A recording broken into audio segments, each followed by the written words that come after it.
Barataa yeroo taatan keessattuu barnootarra yeroo jirtan yeroo hunda dubbisuudha, hojii manaa hojjechuudha, assaayimentii hojjechuudha, achi jireenyi dhuunfaa keessanii, fayyaa keessan, sochii qaamaa taasisuu, hawaasummaan namoota wajjin qabdan wantoonni akkasii isin jalaa miidhamuu danda'a.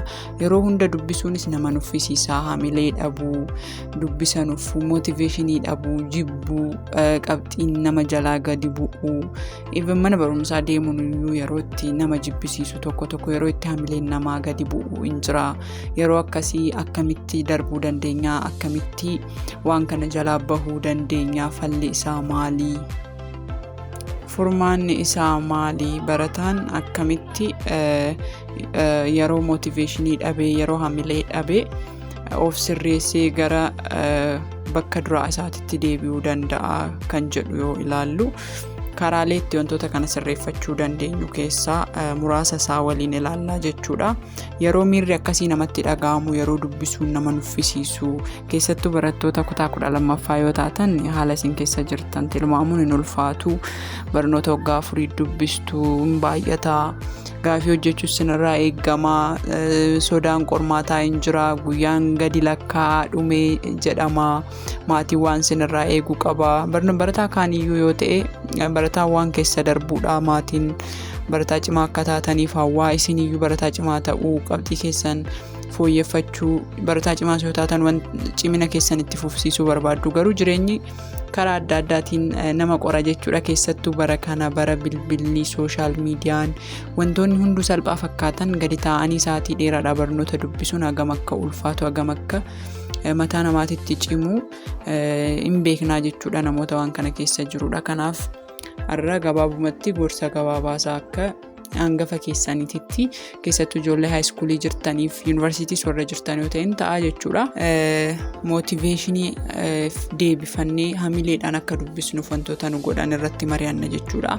Inni jalqabaa galma keenya isa borii nama nuti ta'uu barbaannu san irra deddeebinee yaadachuudha jechuudha. Dubbisuudha, kitaaba yookaan dabtara keenya gadi baasnee dubbisuurra maal qaba tiiktookii yoo ilaalee, yuutuubii yoo ilaalee yaanni jedhu yeroo nutti dhufe, tiiktookii ilaaluun yookaan yuutuubii ilaaluun bakka boru yaannu saniin nun ga'u. Kanaa ol kitaaba keenya baasnee dubbisuu, galma keenya borii yuunivarsiitii seennee eebbifamuu, maatii keenya barannee gargaaruu, bakka guddaa nuti ga'uu qabnu san yeroo hunda yaadachuu, akkasumas waan san yeroo hunda of fuuldura fiduun furmaataa jechuudha. Waan kanaaf miira akkasitti namatti dhaga'amu. Kanaaf kan biraa immoo wantoonni har'a nutti caccalaqisan, nutti babbareedan kun hanga dhumaatitti waan nu wajjin turan yookaan nu gargaaranii miti. Har'a namni tokko TikTok irratti ba'ee nama arrabseetis waan badii wayiitis hojjetee beekamee bakki guddaa wayii kennamee fi namni hunduu vaayiraalii isa baasee akka wayii isa gochuu danda'a. Garuu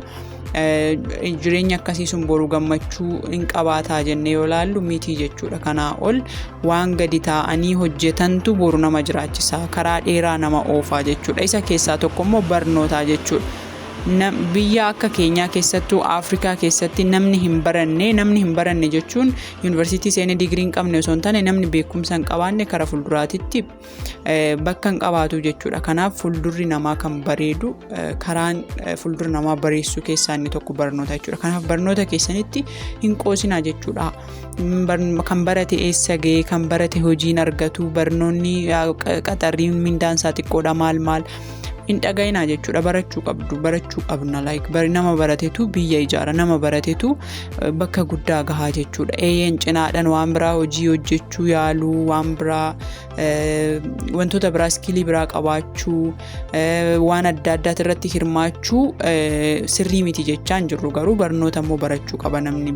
Kanaaf yeroo dubbisni sin nuffisiisu, kan barate eessa ga'ee jettanii abdii kutachuurra barachuun qaba. Nama baratetu biyya ijaara, nama baratetu maatii isaa gargaara, nama baratetu kabaja qaba, nama baratetu waan rakkoo tokko furuu danda'a waan jedhu san yaaddanii galmi keessan immoo barattanii bakka guddaa ga'uu hin barbaaddu jechuudha. Akkuma nama kanaa inni sun immoo isin fuuldura dhufuu qaba jechuudha. Inni biraa yeroo wanti akkasii isinitti dhaga'amu isin gochuu qabdanii lammaffaa namni kamiyyuu amantii qaba. Akkuma amantii isaatitti spiritually waan dabarsuu qaba jechuudha. Miirri akkasii yeroo namatti dhagahame yeroo nuffiin barnoota irratti abdii kutachuun achillee geessan I hope garuu bakka jira miti dadhabbii numti wayitu yeroo namatti dhagahame namni hunduu akka amantii isaatitti waan amantiin isaa jedhu yoo godhe baay'ee support nama godha jechuudha. Kana sinan gorsaa. Inni biraa sochii qaamaa taasisuudha. Like stress management yookaan immoo karaalee itti dhiphinaa depressionii wantoota akkasii to'annu keessaa inni tokko sochii qaamaati jechuudha. Sochii qaamaa gaafa jennu jiimii seenuu dhakaa sibiila baachuu maalii miti waakiidhuma gochuu qeeduma keessan yookaan safara keessan galgala daqiiqaa 15f just waakii gochuu fiiguu ganama kaatanii fiiguu barataa yuunivarsiitii yoo taatan staadiyeemiin hin jira even karaa numti dormidhaa kaatanii hanga kaaffee yookaan laayibraarii geessuyyuu osoo irra fiigdanii bareedaa jechuudha. Kanaaf sochii qaamaa taasisuun baay'ee barbaachisaadha jechuudha.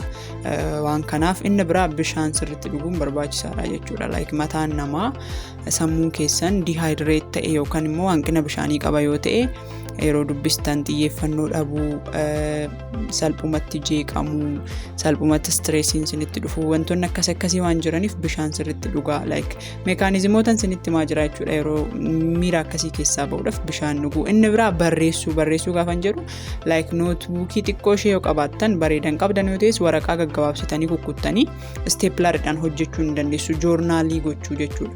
Miira akkasiitu natti dhagahamaa jira. Ani kana hojjechuun barbaada garuu kana akka hin hojjenneef by the way waan kana saayinsiidhaan qoratamee waan jiru sinitti maa jira jechuudha. Anis ofii kiyyaa hojiirra oolchee waan naaf hojjete jechuudha. Waan sinitti dhagahame waraqaa irratti barreessuun furmaata isa guddaadha jechuudha. Maaliif miirri sun lammata deebi'ee sinitti dhagahama. Ani miira nuffitu natti dhagahamaa jira. Ani qayyabachuun barbaada barataa cimaa ta'uun barbaada garuu yoo hin qayyabachuudhaaf taa'ee tiiktookiin hawwisiisaa waanuma sinitti dhagahame of keessaa baasaa barreessaa.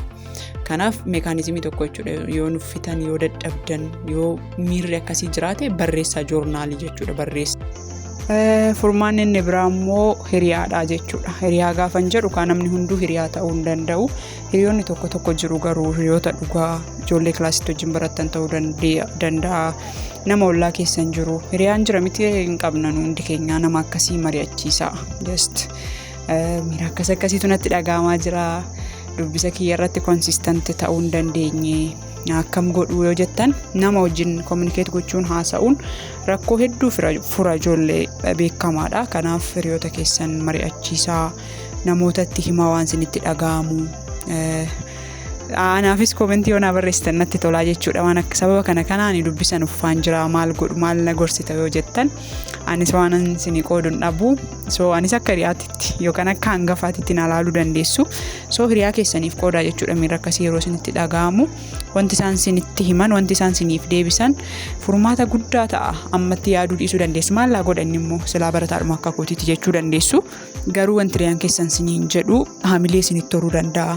Abshirin dubbisnaan jabaannaan darban boqanna isiniin jechuu danda'a waan ta'eef haamilee isinitti horaa jechuudha. Inni kan biraa immoo YouTube irratti namoota jaallattan namoota motivate nama godhanii jiru. Gaafan isiniin jedhu kayyoo hojjedhu maal namoota jedhan osoo hin taane namoota jireenyi isaanii motivate nama godhu. Namoota like milkaa'inni isaanii ani boroo akka nama kanaatan ta'uu barbaada nama jechisiisu hedduutu jira. Interview namoota akkasii afaan Oromootiin beektoota gurguddoo qabnaa, hayyoota gurguddoo qabnaa, barsiisota, profeesaroota warra kalaqa adda addaa hojjetan, even wallistoota nama fakkeenya namaa ta'uu danda'u hedduutu jira waan ta'eef namoota akkasii jechuudhaaf yaalaa jechuudha. YouTube isaanii irraa viidiyoo YouTube irraa daawunlood godhaatoo namoota akkasii dhaggeeffadhaa yeroo miirri akkasii isinitti dhagahamu. Achi booda bakka haamilee isinitti ta'a. Anis boroo akka nama kanaatan ta'a nan guddadha. Barataa cimaan ta'a. Even paaziidhuma barbaaddan biizinasiidhaan ta'uu danda'a, aartiidhaan ta'uu danda'a. Barnoota keessaniin cinaatti bakka ga'uu barbaaddan ga'uu akka dandeessaniif haamilee guddaa isinii ta'uu jechuudha. Namoota akkasii dhaggeeffachuun jireenya isaaniitirraa barattus jechuudha. Namoota haasa'an osoo hin taane namoota jireenyaan waa hojjetanii rakkoo wayii furanii dhaajaa ta'aniif namoonni akkasii baay'eedhuma tokko isin barsiisu jechuudha. Kanaaf namoota akkasiitirraa baradhaan furmaata sabraati jechuudha. Yeroo nuffitan waan akkasii godhaa. Inni biraa immoo yeroo bashannanaa qabaadha yookaan yeroo hunda jireenyi dubbisuu kitaaba wajjin dabarsuu qofa miti taphachuu qabdu. wantoota relaxii sin godhan fakkeenyaaf namni sirba dhaggeeffachuu jaalatu sirba dhaggeeffachuu yeroo boqonnaa isaatiitti fiilmii ilaaluu poodkaastiiwwan nama barsiisan ilaaluu hiriyoota keessan wajjin yeroo dabarsuu maatii wajjin keessattuu maatii wajjin bara kana namni hin qo'ata yeroo qo'ateen ala bilbila isaati irratti dabarsaa jechuudha yookaan tiiktookidha yookaan fiilmiidha yookaan haasaadha chaatiidha jechuudha maatii harmee keessan abbaan keessan obboleewwan keessan bakka jiran meeqa keessantu quba qaba I don't know maatii keessan wajjin taa'aa haasa'aa yeroo dabarsaa enjoy gochaa barachuu jiraachuu qabdu jechuudha. Dhumarratti jireenyi waan hunda madaalchisanii deemudha yookaan kallattii hundaan waan gammachuu namaa uumuu wayii gochuudha malee barnoota qofa miti jechuudha. Barnoota qofas yoo ta'e wanti hundi nama jibbisiisaa boring ta'a waan ta'eef baalaansi gochuudhaaf maatii keessan wajjin yeroo dabarsaa ofii keessaniif yeroo kennaa qulqullina keessan sirriitti eeggadhaa yeroo hunda dhiqachuu qabdu yeroo hunda uffata keessan sirreeffattanii uffachuu qabdu yeroo hunda bareeduu qabdu jechuudha mataan keessan gituma saniin function godhaa qayyabachuudhaaf isinitti tolaa jechuun environmentii namatti tolu wayii uummadhaa jechuudha. I don't know viidiyoon kun yoo isinitti tolee like godhaa hiriyoota keessaniif share godhaa yeroo kana namni stressii ta'uu dhiphatu dubbisuun isaan uffisiisu jiraachuu danda'a waan ta'eef ergaa wayiin qaba jedhee waan yaadeffansiniif qoodee anis yeroo miirra akkasii natti dhaga'amu wantoota godhuudha jechuudha. Wantoota nama isinitti hime kana hunda isaa nan godha jechuudha hiriyoota nan qaba hiriyoota bilbilee rakkoo jirutti animaa YouTube irraa namoota motivate na godhan namoota jireenya isaanii irraa baradhu nan ilaalaa nan bashannana fiilmii nan ilaalaa waan na kofalchiisu waan natti tolu nan ilaalaa deebisee maatii kiyya wajjin amma yuunivarsiitiin jira akkuma beektan armeedhaaf yeroo hunda nan bilbilaa obboleessa kiyyaaf nan bilbilaa nan haasa'aa so wantoota akkasiitti nan meekaanizimoota kana fayyadamee tan motivate of godha jechuudha san booda dubbisa kiyyatti deebi'ee tasgabbaa'ee nan dubbisaa jechuudha isinis akka gootanan isin gorsaa chaanaalii kana subscribe godhaa qe'een kun tuuta qaxaleewwaniiti ijoollee qaxalee ta'an boriit chaanaalii kana keessatti oomishnaa yaada waliif qoodnaa kara fulduraa isinis yaada akkaataatti participate gootan waliin hojjenna jechuudha kan keenya jechuudha chaanaaliin kun kan koo qofa miti kan keessaniitis warra ilaalu hundaafuu jechuudha kanaaf please subscribe godhaa maatii ta'aa yaada qabdan hunda comment irratti naa barreessaa gaafii isiniifan hojjedhaa ijoollee kutaa 12ffaa keessattuu barnoonni baay'ee biizii na godhaa garuu akkasumatti herregaa fi aptitude gaafii isiniifan hojjedha hangan dandeessinan gargaara oduu isinitti hin baay'isuu nagaan turaa fayyaa ta'a.